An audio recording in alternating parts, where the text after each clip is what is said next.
Assalamualaikum warahmatullahi wabarakatuh. Bismillahirrahmanirrahim. Barisan kedua di atas. Wa ammal jaisu fi haqqihim alaihi wassalatu wassalam fa amrun waqi'un wa huwa wuqu'ul a'radil bashariyah allati la tu'addi ila naqshin fi maratibihimul 'aliyyah. Bismillahirrahmanirrahim. Wa ammal jaisu lan anapun utawi sifat jais fi haqqihim ing dalam haqqi para rasul alaihi wassalatu wassalam fa amrun mongko iku perkara waqi'un kang kedadian kang tumiba wa huwa utawi amrun waqi'un iku wuqu'ul a'radi tumibane pira-pira sifat al-basyariyati kang bangsa manungsa allati la tu'addi kang ora nekake apa al-ar basyariyah ila naqsin maring ngurangi fi maratihim ing dalam pira-pira kedudukane rasul maratih derajat al-aliyati kang luhur wa dzalika utai mengkono amrun waqi'un perkara yang terjadi kan nikahi iku kaya dene nikah wal aqwilan mangan dahar wasyubilan munjuk wal marudilan gerah. Qala dawuh sapa Rasulullah sallallahu alaihi wasallam, Kanjeng Rasulullah sallallahu alaihi wasallam, asyaddukum bala'an al-anbiya summal awliya summal amsal fal amsa. Asyaddukum utawi luwih nemen-nemene sira kabeh apane bala'an cobane iku al-anbiya para nabi summal awliya nuli para wali summal amsal nuli wong kang sepadha-padha. Ini kan kang sak ngisore mongko nuli wong kang sak ngisore biasane ya amsal ke sepadha-padha. Wa dalilu utawi kang dadi dalile ala jawazi wuqu'il a'radil basyariyati ing atase wenange tumibane pira-pira sifat kang bangsa manungsa bihim tetemune para rasul alaihi wassalatu wassalam iku musyahadatu wuqu'iha dan tingaline tumibane a'rad sifat-sifat mau bihim kelawan rasul tetemune rasul liman marang wong asarahum kang barengi urip asarahum kang apa ya hidup di masa para rasul itu ya berarti kan barengi urip wa bulughu dzalika lan tumibane mengkono-mengkono uko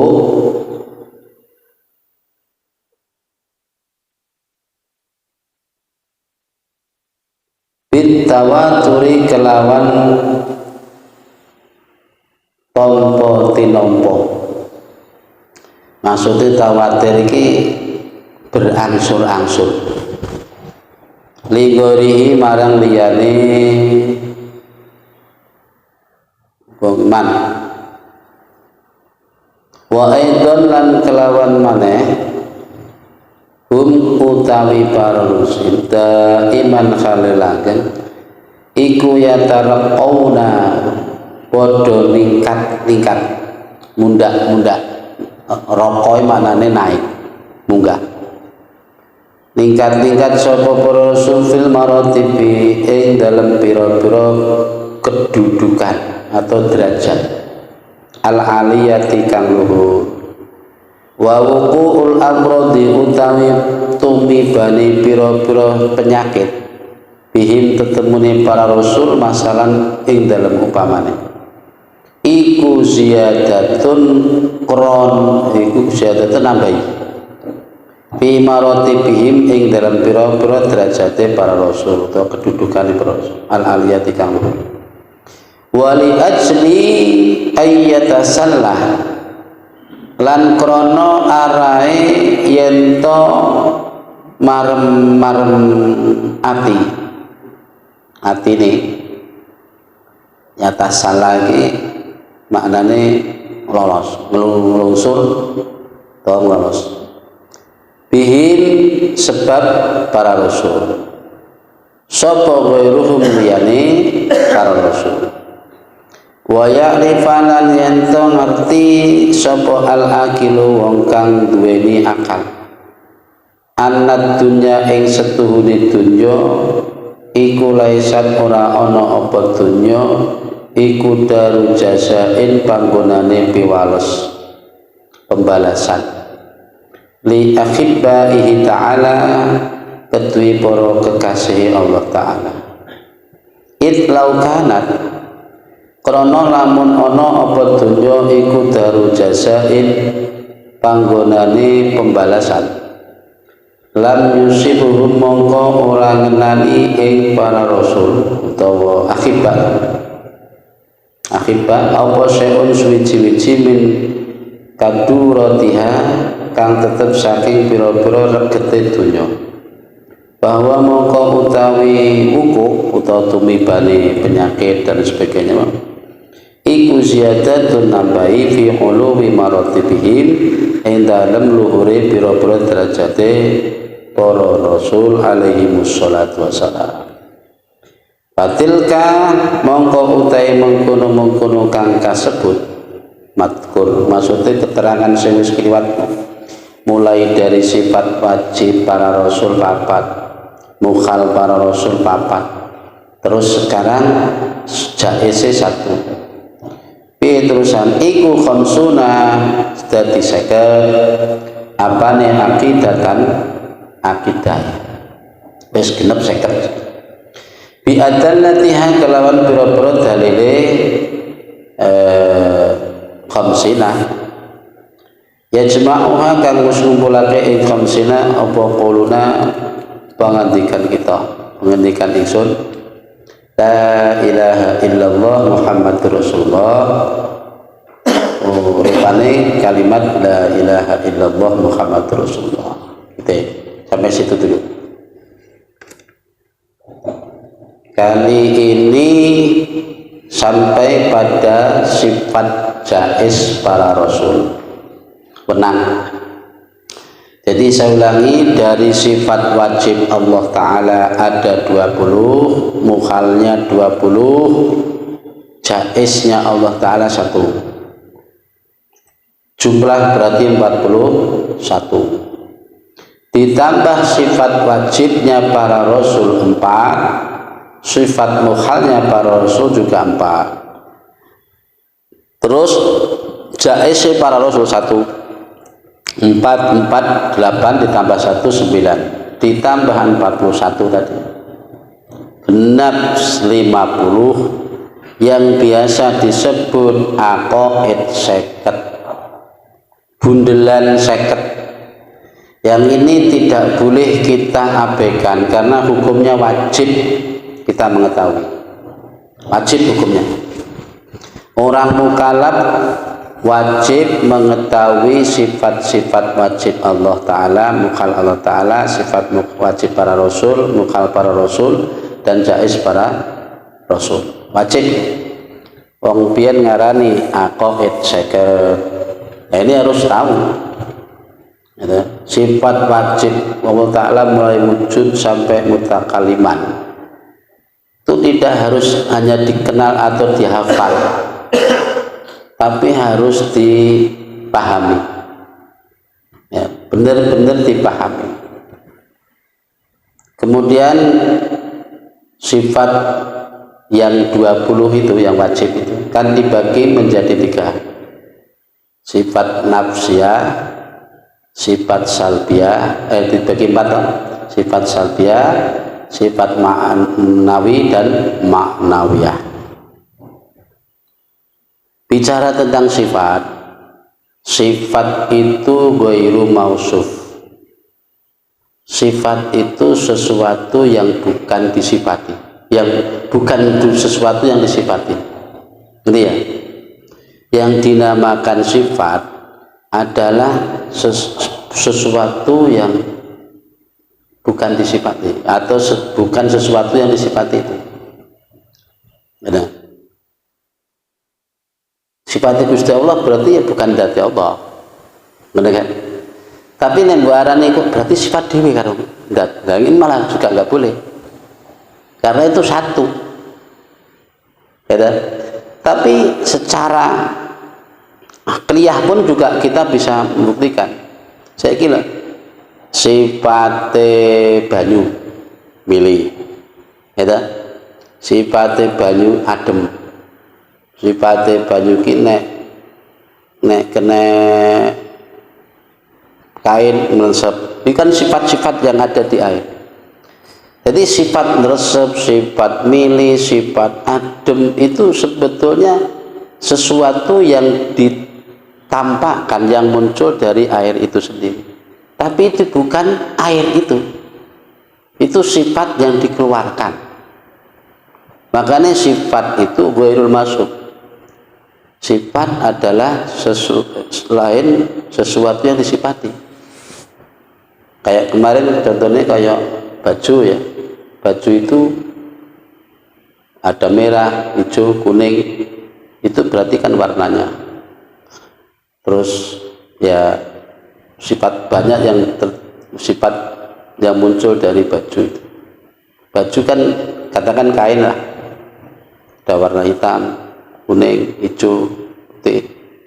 Itu kan sifat yang muncul darinya.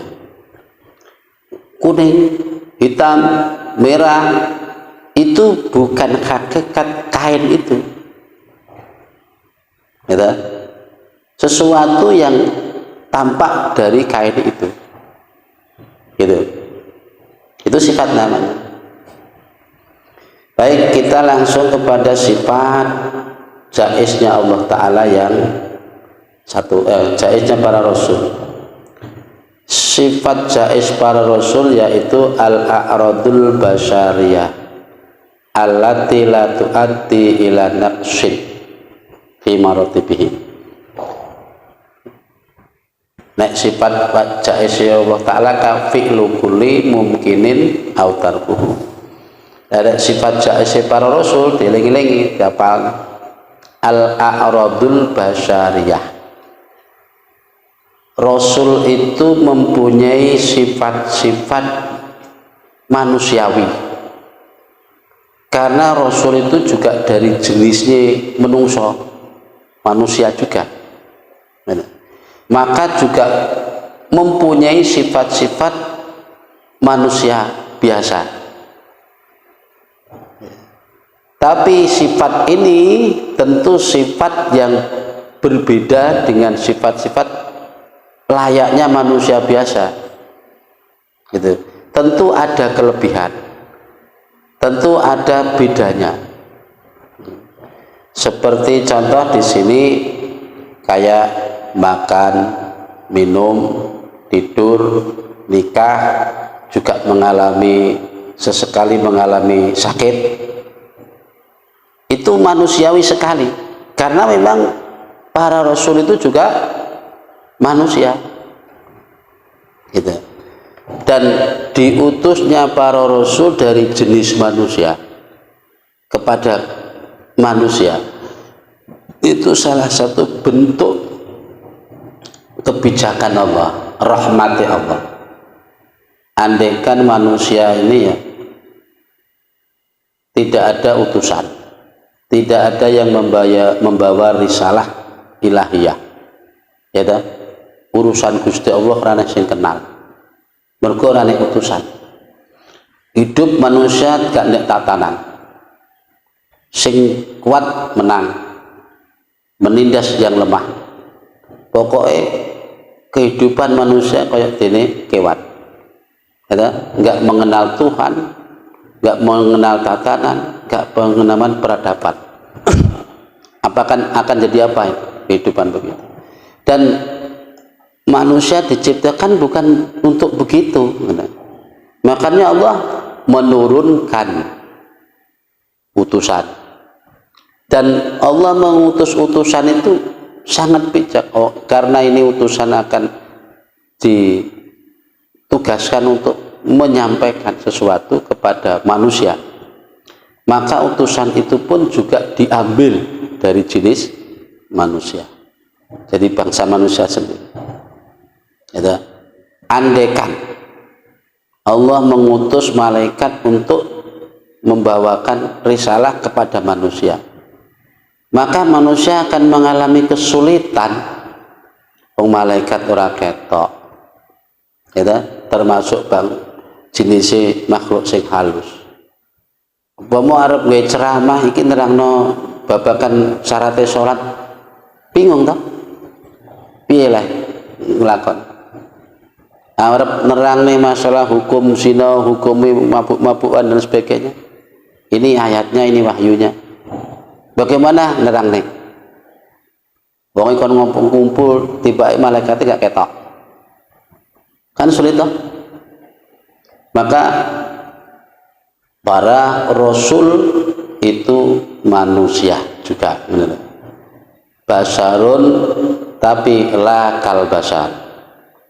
Bahwa para utusan itu juga manusia tapi tidak kaya lumrahe menungso. Artinya menungso pinunggul, menungso pinunjul sing duweni kelebihan. Allah kasih kelebihan. Nah, kalau soal sakit, ya para rasul juga mengalami sakit, tapi sakit sing wajar, sakit sing ringan, sing sekiranya tidak mengurangi derajatnya. Kaya ngeluh, pernah ya masuk angin, ibarat sekarang pegel, ya, hal itu wajar, manusiawi sekali. Tapi ini sampai sakit yang membuat mengurangi derajat, kayak sakit gila atau sakit apa yang dipandang orang hina, kayak kalau dulu kusta, penyakit kusta, kayak kusta itu kan orang disingkirkan kan, maksudnya tidak boleh kumpul orang. Bagaimana kalau para rasul dengan punya penyakit begitu? Orang mau butuh bertanya soal hukum, maaf, rasulnya lagi sakit, gak bisa ditemui, kan suaranya toh. Nah itu tentu hal yang seperti itu dijaga oleh Allah, sehingga para rasul tidak terkena penyakit yang keras seperti itu. Andaikan ada penyakit yang menimpanya, tentu penyakit-penyakit yang tidak mengurangi derajat. Kegiatan hari-hari seperti orang biasa, seperti biasa, ya makan ya. Jadi dengan bahasa lain, sebetulnya kita dengan para rasul, kanjeng Nabi enggak beda jauh. Artinya enggak beda jauh kita akan sedikit-sedikit makan, tapi Nabi kan makannya sedikit, gitu kan? Itu aja kan bedanya gitu ya. Kalau kita kan bentar-bentar tidur, karena Nabi tidurnya cuma sebentar, gitu aja. Kemudian Nabi bersabda begini, asyaddukum bala'an al-anbiya summal awliya summal amsal fal amsal. Jadi manusia yang paling berat cobaannya itu tentu para nabi. Nah ini lagi cobaannya itu cobaan yang paling berat, ya, makanya ujian yang paling sulit, ya, kalau sampai lulus berarti kan luar biasa. Cobaan Nabi itu tentu di atas rata-rata. Yang tentu Allah memberi demikian supaya menjadikan tauladan, gitu lah. Pokoknya Nabi itu tetap duweni kelebihan, semuanya mempunyai kelebihan di atas rata-rata. Soalnya apa? Membawa misi, gitu. Membawa misi risalah yang perlu disampaikan. Kalau seorang pembawa misi risalah, gitu, kemudian nilainya sama-sama, gitu, tentu akan berpengaruh terhadap misi yang dibawanya. Gitu. Contohnya kayak umpamanya Allah akan menunjukkan suatu kebenaran, lalu dititipnya neng wong biasa melalui mimpi. Kayak wong biasa iki ya biasa ngono, kayak wong biasa nek donge kumpul ngopi ya malah ngopi, nek donge kumpul wong mabuk ya malah mabuk. Lah bengi-bengi nyipi, ya disampaikan itu wahyu apa, terus besoknya disampaikan kepada orang lain umum. Kira-kira gimana itu risalah, gitu. Orang lain tentu menerimanya beda, gitu. Hal yang mestinya berbobot hak dan kebenaran perlu disampaikan, tapi karena lewatnya, gitu, orang yang biasa tentu akan diterima dengan secara biasa, kan begitu toh. Makanya Allah Maha Bijak, Maha Adil. Ini pembawa risalahku, tentu harus orang yang pilihanku dan mempunyai kelebihan. Saya berkasih kelebihan, itu tentu begitu. Nah, saya kira sak podo-podo awak dhewe ngono mau bengi nyipi ditemui malaikat Jibril. Nah, sesuk iki omong-omonge arek kita. Awak dhewe lagi nampa ngrungokno ngono wis walah potonganmu itu. Paling kan ngono to. Lah kadang ketemu wong tuwek, hati-hati ya, nyipi kok ditemu wong tuwek pemane berjubah putih, hati-hati kuwi. Rumangsane kan. Ya, Nabi Nuh itu, Nabi Nuh waktu ngumpul nih kawulane kabeh pengikute ning Bahtera sing arep anu iku kena banjir bandang. Ternyata di sisi pojok enek wong tuwek juga. Nah, karena ini Nabi Nuh yang tahu sehingga langsung dicongklok. Jadi ternyata wong tuweknya wong ngangger membo tuwek ngene berarti iblis. Hati-hati. Ya laknatullah, ngapain kamu ikut-ikutan? Ikut di perahu kuwi ngene. Ya karena Nabi Nuh yang diikuti langsung Nabi Nuh congklok ae. Ya orang tua. Orang tua ki asline ya iku iblis iku. Karena apa? Ya nek ndelok umure usiane tentu kan lebih tua banget iblis itu. Ngono lho. Sampai doa di antara doa salat yang kita baca setelah di tahiyat akhir itu kan, ini a'udzubika min adzabil qabri wa min adzabin nar wa min fitnatil mahya wal mamat wa min fitnatil masyikhid dajjal. Masyikh wong tuwek, syekh dari kata masyikh.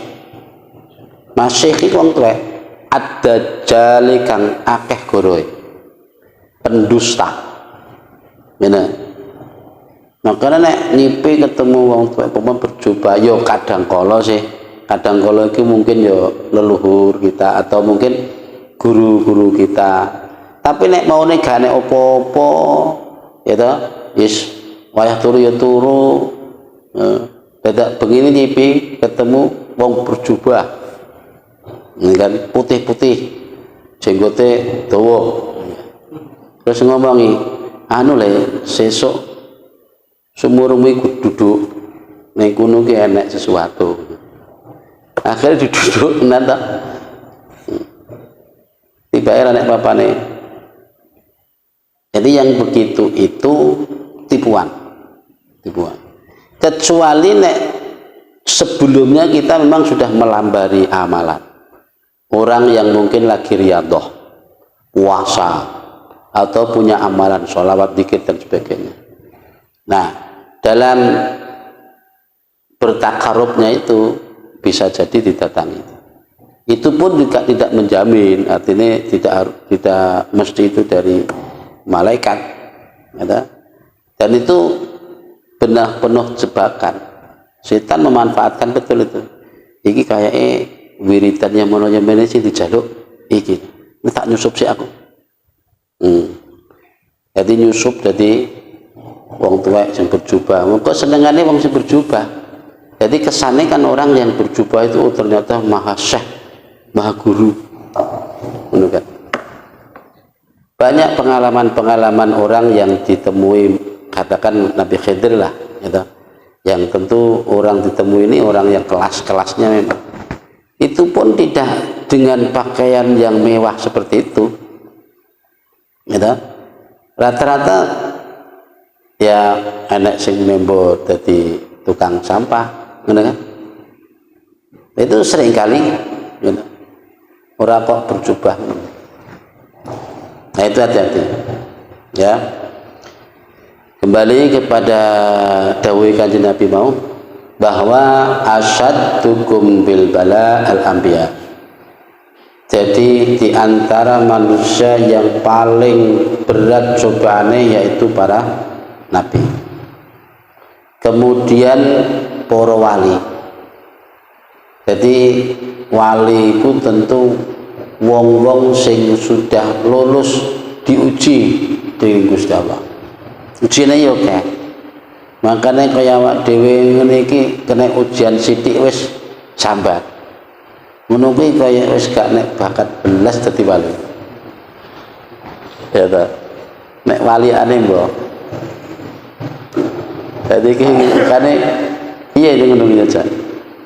Wong kadang mengalami kesulitan dikit aja langsung dikembalikan ke sana.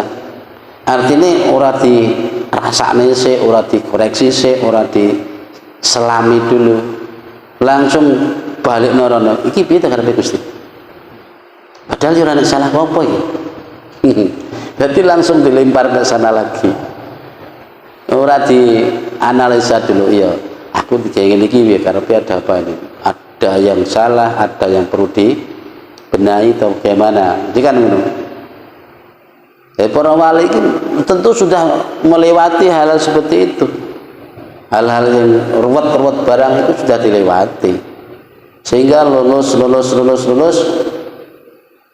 Allah mengasihinya. Sehingga menjadi seorang kekasih Allah. Nah, setelah para wali baru ujiannya orang-orang yang sesamalah yang lumrahe wong. Selain itu ya sudah, pokoknya bodoh-bodoh. Cara wong bocah sekolah no, materine sing kelas 3 ya rata-rata kelas 3 kuwi. Nek para aulia iku tentu wis kelasé rada dhuwur. Materine khusus. Nah, itulah. Nah, wa dalilu ala jawazi wuqu'il arad al-bashariyah bihim alaihi wassalam wa syatu wuqu'iyah bihim. Artinya dalil yang menunjukkan terhadap sifat menang atau para rasul layak itu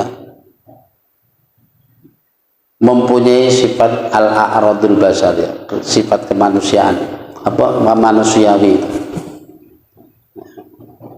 kayak loro, kayak makan minum nikah, kayak orang biasa lah, kayak yang biasa. Makanya iku dalil di mana ya namanya basariyah manusiawi. Jadi apa yang dialami oleh para rasul juga dialami oleh orang-orang biasa dalam hal sifat-sifat manusiawi. Itu Nabi dahar ya sare ya unjuk istirahat ya nikah.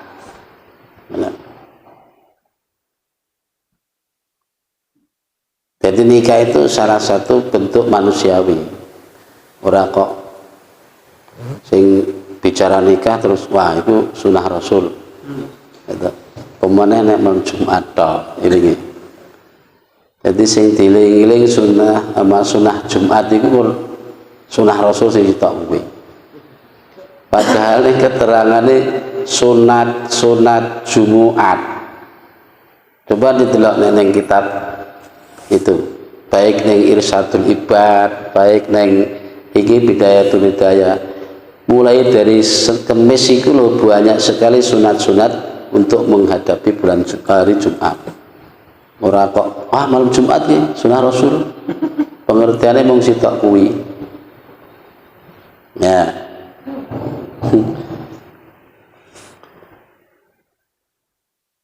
Maksudnya gini, yang dimaksud sifat basariat kemanusiaan itu apa yang terjadi pada diri Rasul bisa saja disaksikan dan dialami oleh orang-orang yang sezaman Nabi, ya, sezaman Nabi. Bahkan sahabat Nabi pun, ya, orang yang nyatanya dekat dengan Rasul, ya, ada pada saat ada musibah pagebluk, ya, itu pun ya ada yang sempat kena pagebluk. Dan itu wajar manusiawi, ora kok wah iki wali ini Gusti Allah tetap diselametne karo Gusti Allah.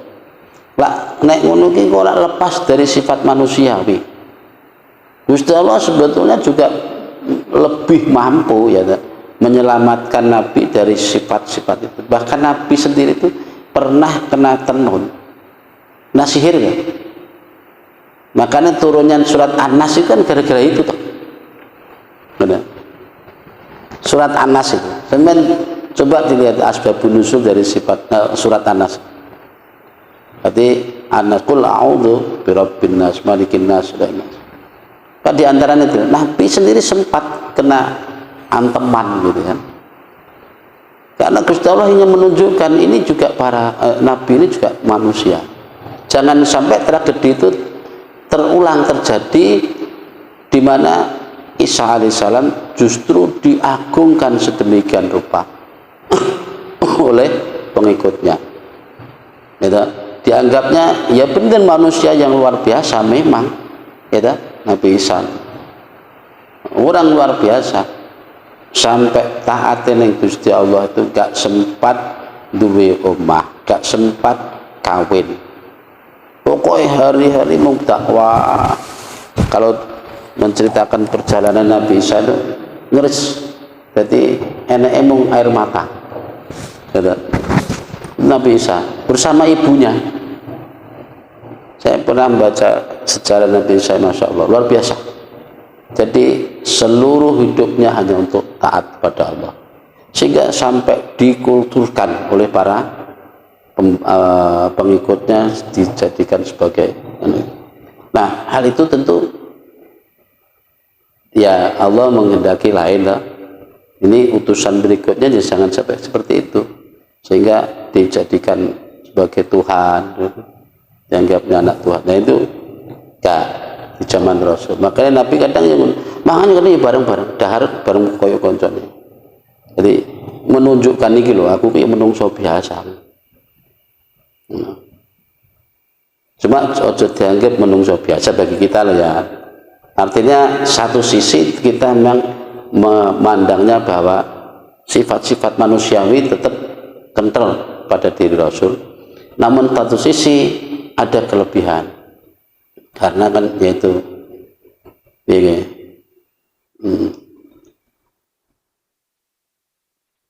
innama nahnu nuhyi wa numit, apa ya ayatnya beda ya, lain itu ya.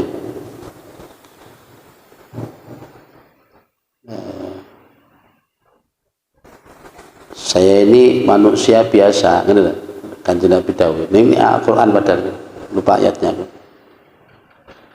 Tapi ayat berikutnya, lanjutan ayat itu kan yuha ilayya. Aku bener menungso biasa, tapi menungso yang mendapatkan wahyu, diberi wahyu Allah. Nek neng nandoman sing intine memuji Kanjeng Nabi, ya Kanjeng Nabi ki basarun tapi la kal basari. Menungso ning tapi ora kaya menungso biasa. Ya wis, sing penting iku mau. Sifat jais itu Nabi, para Rasul, bukan Nabi Muhammad, para Rasul dulu-dulu begitu, mempunyai sifat jais satu, yaitu sifat al-basyariyah. Nabi Musa iku pernah ndonga ki kalah karo dungane wong liya. Wong ndonga ki malah ibaratnya bertabrakan. Ya ngono ki sifat manusiawi kan. Ana wong ulama alim sejaman padha-padha ndonga. Sing siji njaluk supaya Nabi Musa celaka, artinya tidak menang dalam perang. Terus satu sisi Nabi Musa menghendaki orang ini celaka karena membuat banyak orang yang merugi. Begitu sore harinya orang ini kok masih seger buger, gitu kan? Itu artinya doa Nabi Musa kalah dengan doa orang itu. Apa kesimpulannya? Ternyata orang ini pagi hari tadi bersedekah. Gitu? Jadi yang menuki sifat manusiawi yang muncul dan Allah tunjukkan kepada orang lain. Jadi tidak serta-merta langsung begitu apapun yang dikehendaki terwujud, enggak begitu. Bismillahirrahmanirrahim. Wa wuqu'ul amradi bihim masalan syiadatun fi maratibihim. Terus artinya gini, tumibane rasa sakit. Artinya wong para rasul itu mengalami sakit. Itu tujuannya Allah apa sih? Memberi sakit justru untuk meningkatkan, mengangkat derajat mereka. Kedudukan mereka supaya umatnya para rasul iku padha marem atine. Sebab apa kang dialami para rasul iku, artinya gini, dialami para rasul itu artinya gini, oh tiba iya para rasul itu padha-padha kaya awak ngene iki. Buktine ya pernah sakit, buktine ya butuh mangan, butuh minum, butuh dahar. Oh berarti padha-padha. Andaikan itu ora pernah ngalami kayak sesama umatnya, wajar saja. Andaikan ada perintah yang sifatnya berat, ya, para rasulnya mampu, kemudian umatnya nggak mampu. Karena ya mau nek umat rasul itu diutus dari bangsa yang lain, tentu beda masalahnya. Kayaknya rasul ya apa kayak malaikat ya. Malaikat itu diciptakan Allah tanpa nafsu, sehingga apa yang diperintah Allah mereka laksanakan, apa yang dilarang Allah mereka tinggalkan. Jadi tidak ada yang membangkang. Nah, andaikan Allah mengutus utusan dari jenis malaikat kepada manusia, betapa sulitnya. Lagi salah satu hukum saja kita nggak mampu mengikutinya, gitu. Apalagi sampai beberapa hukum, apalagi dari segi ibadah. Malaikat jungkung sino wengi kanggo ibadah. Malaikat nggak butuh makan, nggak butuh minum, nggak butuh istirahat, gitu. Sangat bijaksana dan sangat adil, itu sebagai bentuk rahmat Allah. Sampai dalam ayat surat Al-Fatihah itu kan jaluane piye? Ihdinas siratal mustaqim. Tunjukkanlah kami kepada jalan yang lurus. Jalan lurus ki diterangne maneh sampean. Siratal ladzina an'amta alaihim. Yaitu jalannya orang-orang yang telah engkau beri nikmat kepada mereka. Di situ tafsirannya para di antara ini seorang ya para nabi, para aulia. Iku yang dimaksud siratal ladzina an'amta alaihim. Gusti Allah oleh ngajari kawulane ngono mau. Umpama kok ning ayat iki sirati tunjukkan aku kepada jalan yang lurus, yaitu jalanmu. Maksudnya jalannya Allah.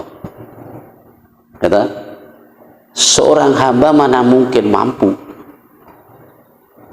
menitih jalan yang selaras dengan Tuhannya. Tidak mungkin. Wong kita menitih jalan sing corone kaya malaikat gak mampu. Karena semuanya beda. Malaikat begitu sujud terus gak butuh istirahat. Soalnya gak butuh makan, gak butuh minum, gak butuh turu. Awak dhewe mamane siratal ladzina siratal malaikat ini enggak mampu kita. Makanya Gusti Allah yang ngajari kita ucap ono siratal ladzina an'amta alaihim. Yaitu jalannya orang-orang yang telah engkau beri nikmat. Siapa mereka? Ya para nabi, para rasul, para aulia, wong-wong sing lurus-lurus. Terus ghairil maghdubi alaihim. Jadi di situ ada istilah sifat maghdub, orang yang dibenci, yang dimurkai. Ada yang waladhdallin, dan bukan jalannya orang-orang yang sesat. Ada maghdub, ada dhalin, ada an'amta alaihim. Nanti kayak an'amta alaihim, yaitu orang-orang yang diberi nikmat. Enek maneh walad ghairil maghdub, bukan jalannya orang yang dimurkai. Yang dimurkai ini bisa jadi orang mukmin tapi durhaka, bisa jadi orang muslim tapi banyak kemungkaran. Ini maghdub. Tapi nek waladhdallin, orang yang sesat, iki rata-rata yang sesat berarti ya ghairuna, bukan orang-orang segolongan kita. Nek tafsirannya ya orang-orang kafir, itu aja lah. Waladhdallin itu. Nah, karena disebut benar jelas gitu lah. Ihdinas siratal mustaqim siratal ladzina an'amta alaihim. Ada siratal ladzina an'amta alaihim, terus ghairil maghdubi titik. Bukannya jalan orang-orang yang dimurkai, dibenci. Waladhdallin, dan bukan juga jalannya orang-orang yang sesat. Kan? Itu perlu diperhatikan. Yes. Disinilah kita mengetahui ternyata sifat jaiznya para rasul ya sifat manusiawi. Ini wes manusiawi sekali. Sudah lengkap pembahasan tentang sifat 50. Disebut sifat aqaid seket, di mana aqaid seket itu terkumpul, terhimpun dalam ucapan kalimatut thayyibah la ilaha illallah Muhammadur Rasulullah. Ya, nek dinisbahkan ning Gusti Allah ya la ilaha illallah. Nek ning para rasul mana Muhammadur Rasulullah. Kenapa kok ngono ya? Lawang penerangan sifat 20, sifat para malaikat, para nabi sakmono mau. Nah, padahal kalimat la ilaha illallah itu artinya tidak ada Tuhan yang wajib disembah kecuali Allah. Terus Muhammad Rasulullah berarti artinya kan Muhammad itu utusan Allah. Kok bisa menyangkut sifat sakmono banu piye ceritanya? Terus gini. Makna la ilaha illallah krana utawi maknane kalimat la ilaha illallah iku la mustaghniya ora ana kang semugih angkul lima saking saben-saben barang siwahu kang sakliyane Allah wa muftaqirun lan butuh ilaihi maring Allah apa kuluma saben-saben barang adahu kang sakliyane Allah illallahu ta'ala kejaba Allah ta'ala famakna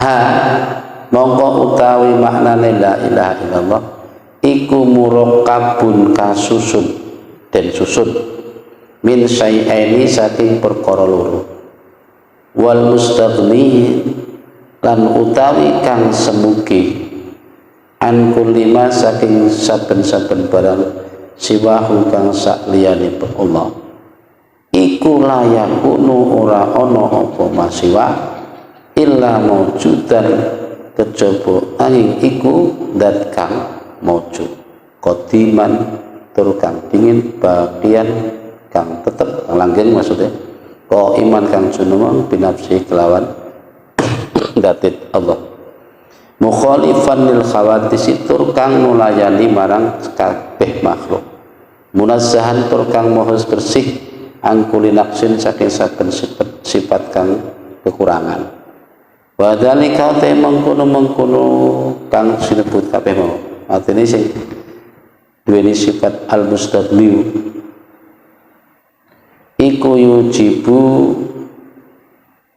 netepake apa dalik lahu maring Allah asama ing sifat sama wal basara lan sifat basara wal kalam lan sifat kalam wa kunu samian dan seterusnya. Ini panjangnya iki kita lagi nih ternyata nanti kita akhirnya kembali kepada pembahasan kalimat itu, kalimat tauhid la ilaha illallah. Jadi gini krono kalimat maknane kalimat la ilaha illallah iku ora ana kang semugi iku ora butuh saking kabeh makhluk lan justru malah dibutuhake dening kabeh makhluk. Ora ana sing semugih toko makhluk, malah makhluk butuh ning wong iku, ning kuwi ngono lho. Iki kira-kira sapa? Gak nek liya kejaba Allah, ngono lho. Ora ana zat kang semugih saka makhluk. Malah makhluk itu butuh marang zat semugih iki mau. Nah, ngono iki sapa? Gak ana maneh liyane kejaba Gusti Allah. Jadi maknane kalimat la ilaha illallah iku kasusun saking perkara loro. Wong kang semugih saking kabeh makhluk iku mesti wujud tur qadim, tur langgeng, tur jumeneng sebab date dhewe. Dan seterusnya. Nanti sifat-sifat 20 itu muncul lagi disebut ini. Ya. Jadi kesimpulannya ngono mau. Sifat jaiz para rasul cuma satu, yaitu rasul itu juga sebagai manusia biasa, bisa saja mendapati sifat-sifat yang menimpa pada manusia biasa pada umumnya, namun tidak menjadikan mengurangi derajat mereka. Dan menungso biasa bisa jadi mendapati sifat-sifat yang bisa jadi juga mengurangi derajat mereka. Orang yang dulunya terhormat, mulia, ilmunya banyak, hartanya melimpah, begitu jatuh sakit, jatuh bangkrut, nah akhirnya kena penyakit, di mana penyakit itu justru membuat dia semakin hina. Mulai kena mecos mulai wis wong wis rapati hormatan, wis rapati duwe dadak penyakitnya medsos ditambah melo-melo terus melakuni rontok nyeser ngono kae. Ini kan mengurangi derajat toh. Tentu yang demikian itu enggak mengenai Rasul. Nek Rasul kok stroke nurane. Masa Rasul kok stroke. Jadi saya ngono kan ngurangi derajat kan. Piye-piye mengurangi derajat, ya ta? Maka naudzubillah. Karena hidup itu relax aja. Muka-muka itu sampai kena. Wallahu a'lam bishawab. Al-Fatihah. Assalamualaikum warahmatullahi wabarakatuh.